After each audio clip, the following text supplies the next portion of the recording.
In the early hours of the morning, the Secretary-General of the Togo Fishermen's Union tours the coast to see the damage caused by the pollution of oil slicks on the surface of the water.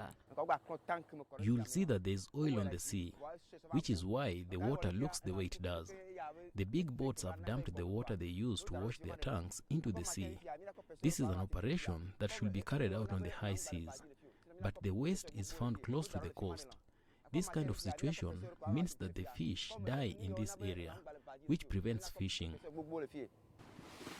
One of the roles of the Secretary-General is to locate the cause of the spills on the water to curb a possible disaster. The sea is no longer giving an abundant catch as once witnessed, and Emmanuel, who has witnessed its deterioration firsthand, is measuring the impact of this crisis on their future. As for the oil waste we see on the sea, it comes from the emptying of large boats, which scares away the fish. So we come back empty-handed. When we get home with no fish, there's no money, and that makes us sad. Many of the fishermen have been living in this situation for a very long time. Pollution, particularly from oil, is choking the sea and their livelihoods. Faced with this threat, the Fishermen's Union regularly brings its members together to discuss the difficulties they face and work together to find solutions to protect their trade. When ships spill oil or diesel waste into the sea, as soon as the fish come to the surface to breathe, these substances enter their bodies. Some fish that are carrying eggs unfortunately succumb with their eggs, which reduces the regeneration of fish populations in the sea.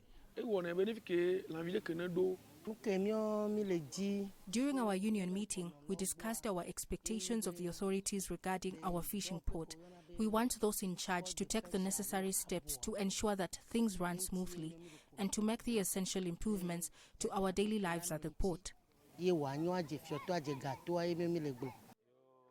Environmental associations have joined this fight, accompanying the fishermen to raise awareness on the impact of pollution and to call for concrete action. Today, small-scale fishermen are heavily impacted by climate change and oil and gas activities. We have agreed that if we can raise awareness among these fishermen by explaining to them what affects them most, then they will be able to develop strategies and means of overcoming these impacts.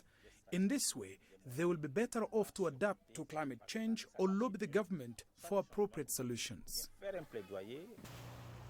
Every year, around 1.3 million tons of oil are discharged into the oceans, mainly from tanker accidents, leaks from offshore platforms, and ruptured pipelines, according to figures from Our World in Data, a global change data lab project.